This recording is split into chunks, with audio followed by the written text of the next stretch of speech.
안녕하십니까, 마피디입니다. 안녕하세요. 장기계좌, 중기계좌. 중기계좌에서 좀 뭔가 다른 게 있죠? SXL이 없어진 것 같아요. 네, XSL을 전량 매도를 했습니다. 좀 이따 말씀드릴게요. 이제 몸은 좀 괜찮아지신 건가요? 네, 제가 아플 때 테슬라도 많이 떨어져서 대양이 좀 힘드셨을 것 같은데 네. 저도 그래서 대양이 좀 힘들었습니다. 네. 지금은 좀 목만 좀 아프고 좀 다 회복 좀 한 상태고요. 댓글로 걱정 많이 해주셨는데 우리 구독자님들이 많이 염려해 주셔서 또 이렇게 잘 회복되신 것 같아요. 네, 그런 것 같습니다. 지난주 나스닥이 점진적으로 상승했어요. 네네. 네. 자, 엔비디아가 박스권을 뚫었죠. 박스권을 뚫고 장대 양봉으로 마무리를 되었습니다. 근데 이런 상승은 그 5월 달에 커다란 상승이 있을 때 정도 버금가는 되게 중요한 상승이었었어요. 그래서 제가 게시글로 엔비디아만 보고 증시를 판단하시면 될 것 같다라고 말씀을 드렸죠. 게시글로. 거기에 마수까지도 점핑을 좀 할 수 있다 말씀을 드렸는데 좀 점핑을 해줬고요. 마수 많이 올랐죠. 이 두 종목이 그래서 AI 종목이거든요. 그 인工지능 AI 종목이기 때문에 빅테크 종목들이 전체적으로 상승을 했죠. 메타도 근래 고점을 좀 뚫었고요. 아마존도 근래 고점을 뚫었죠. 알파벳 역시 근래 고점을 가볍게 뚫었습니다. 테슬라만 큰 하락이 있었던 것 같아요. 테슬라 232, 요 자리에서 저희가 매수한 이유는 손절을 각오하고 지지를 많이 받았기 때문에 매수했는데 지금 보이는 이 5가지 악재, 이 악재가 별로 없었다면은 요 자리에서 어느 정도 반등을 좀 생각을 했었거든요. 왜 반등한다고 생각하셨을까요? 지금 엔비디아도 오르고 다 오르기 때문에 지수가 이렇게 오르는 상황에서 테슬라만 떨어질 수는 없거든요. 그래서 웬만하면 오를 상황이 더 확률이 좀 더 많았었는데 테슬라의 좀 자체적인 악재가 좀 있어서 주가를 많이 좀 떨어뜨렸습니다. 주식하다 보면은 그 생각대로 안 되는 경우가 많이 있어요. 이럴 때 큰 비중 베팅해서 조금 그러시면 안 되고요. 그래서 비중 조절이 좀 필요한 것 같아요. 이때 손절을 목요일날 하셨어야 되는 거 아닌가요? 네, 맞아요. 저희는 손절을 각오하고 매수했기 때문에 네. 그 자리가 깨졌기 때문에 댓글 보시니까 손절하신 분 많이 네, 계세요. 네, 네. 잘하신 거고요. 저도 손절을 해야 되는데 제가 목요일날 좀 아팠는데 목요일날 게시글 올리고 막 떨어졌거든요. 그래서 다음날 제가 일어나 보니까 엄청나게 떨어져 있더라고요. 그래서 종가상으로 이때 손절을 좀 했는 건 맞아요. 손절을 해야 되는 건 맞아요. 근데 이미 제가 판단하는 상황에서는 한 220달러 정도까지 좀 더 내려왔었을 겁니다. 시간 외로. 그래서 그 상황에서는 이익이 좀 크기 때문에 손절을 지금 상황에서 하기엔 좀 그렇고 좀 이따 손절 방법을 말씀드릴 건데 손절을 하지 않고 그냥 뭐 다른 대응을 좀 계획하고 있습니다. 자, 원칙적으로 손절하신 거는 잘하신 겁니다. 하신 분들은. 자, 손절 자리 제가 전에 만들었던 자료거든요. 자, 이렇게 추세하고 왔다 갔다 하고 있는 상태에서 다시 올라갈 걸 기대했는데 내려왔잖아요. 그때 깨질 때 1번 자리에서 손절, 추세선을 이탈하는 경우 바로 손절을 합니다. 종가상으로 손절하는 경우에요. 그 손절하면은 이렇게 한 번에 쭉 내려오거든요. 이때라도 손절을 하는 겁니다.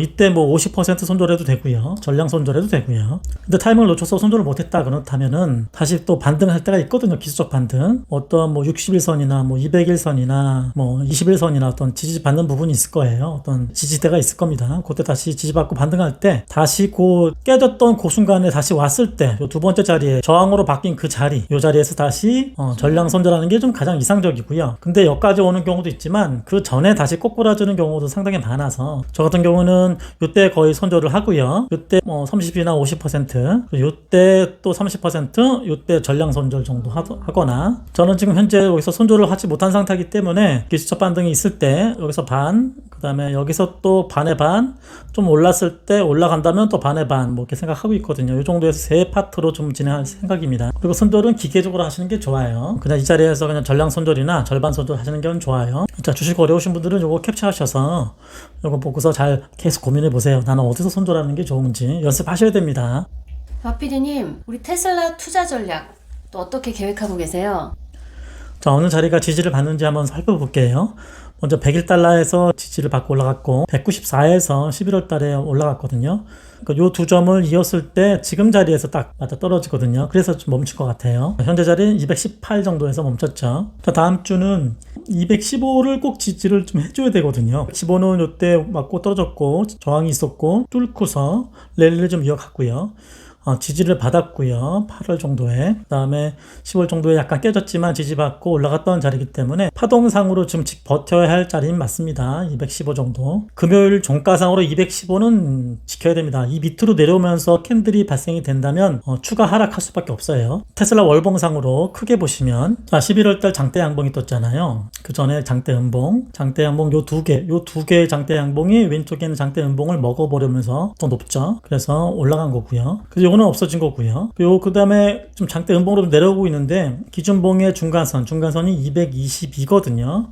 여기를 월봉상으로 요번 달 1월 달은 222를 좀 지지를 해줘야 됩니다. 222 밑에 더 내려와서 끝나면은 추가 하락이 된다는 얘기입니다. 2월 달은 월봉 해석은 그렇게 가는 거고요. 따라서 요번 달은 222는 지지해줘야 된다. 근데 세력은 겁주려고 더 내렸다가 다시 또 밑꼬리 달리면서 쭉 위로 올릴 수 있겠죠. 그리고 200달러부터 194까지 그 사이 구간에서는 좀 매력적인 적극적인 좀 매수 기간으로 보고 있고요. 그럼 213부터 200달러까지는 여기도 분할 매수 구간이라 생각하고 있어요. 지금 자리는 뭐 매수 가는 구간. 다음 주 화요일부터 월요일날 휴장이에요. 다음 주 화요일부터 테슬라가 훅 빠질 때마다 분할 매수를 좀 생각하고 있거든요. 테슬라 프로젝트 그거 말씀하시는 거. 테슬라 프로젝트로 최대한 그걸로 채울 거고요. 그리고 추가로 1,000만 원 분량으로 10회 분량으로 100만 원씩 해서 좀 계획하고 있고요. 여차하면 한 2천만 원까지도 20회 분할 매수라도 계획하고 있습니다. 그 이유 중에 하나는 좀 빅테크 종목들이 대부분 오르고 상승기인데 테슬라만의 악재 때문에 떨어졌거든요. 근데 주가가 이렇게 혼자 떨어지긴 쉽지는 않아요. 그래서 이런 거 좀 찬스인 것 같다. 그리고 그렇게까지 큰 무서운 악재인 것 같지는 않다. 뭐 개인적으로 그렇게 생각합니다. 단 194가 깨지고 내려가는 순간에는 조금 손절을 좀 더 할 거고요. 자, 금리가 내려가기 때문에 자동차 판매 회사들은 금리에 민감해서 금리가 내려가기를 가장 기대하거든요. 좀 있으면 금리가 내려가기 때문에 그러면 자동차 판매 회사 테슬라는 좀 혜택을 볼 수가 있어요. 조금 더 버틴다면은 괜찮을 것 같고 올해 이후에 계속적으로 안 좋을 것이다. 뭐 안 좋을 수 있지만 금리 문제 하나라도 좀 테슬라에게는 긍정적이어서 기존에 매수했던 손실 한 100만 원 정도 손실되는 것은 아까 말씀드린 대로 기술적 반등이 있을 때 전량 손절하도록 하겠습니다. 지금 한 12% 손실인데 2배, 2배니까 12니까 원래 1배면 한 6% 되거든요. 손절은 한 5% 안쪽으로 하는 게 좀 웬만하면 맞아요. 저도 한 5% 안쪽으로 들어갔게끔 해서 한 224, 5, 6 그 정도에서 반등했을 때 좀 분할 매수를 하고 그거대로 그냥 손절을 치고 따로 추가적으로 다른 계좌로 분할 매수 한 10차에서 20차로 좀 생각하고 있어요. 현재 지금 테슬라가 없으신 분들은 다음 주부터 떨어질 때마다 계속적으로 분할 매수 10차, 20차 소량 분할 매수는 상당히 좋은 기간이에요. 이런 찬스 다시 안 올 것 같아요. 다시 오지 않습니다. 이번에 찬스. 단 근데 한 번에 크게 훅 넣어서 테슬라가 워낙 변동성이 크기 때문에 그렇게 하시는 건 좀 위험하고요. 이번엔 저도 웬만한 원칙 지키면서 분할 매수로 좀 생각하고 있습니다. 한 210달러까지 내려간다면 장관님 프로젝트도 들어가요.